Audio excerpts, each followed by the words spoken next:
Another quick review, this time on this Dyson charger, or Dyson vacuum charger. It's not made by Dyson, but it is for Dyson vacuum.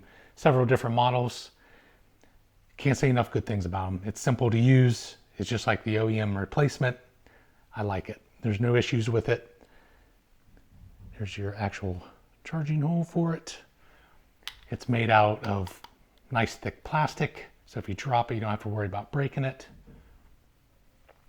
And then what I like most about it, it does have a light on there. It lights up when you actually are made the connection to the battery or to the head for charging. So it lights up green, letting you know that it's charging. So it comes with a little Velcro piece too, to roll your cord back up in if you want to do that. Another nice little feature as well. So yeah, hopefully this video has helped you out if you're looking to possibly buy or looking for a replacement like I was. I appreciate you watching. Until next time, we'll see you later.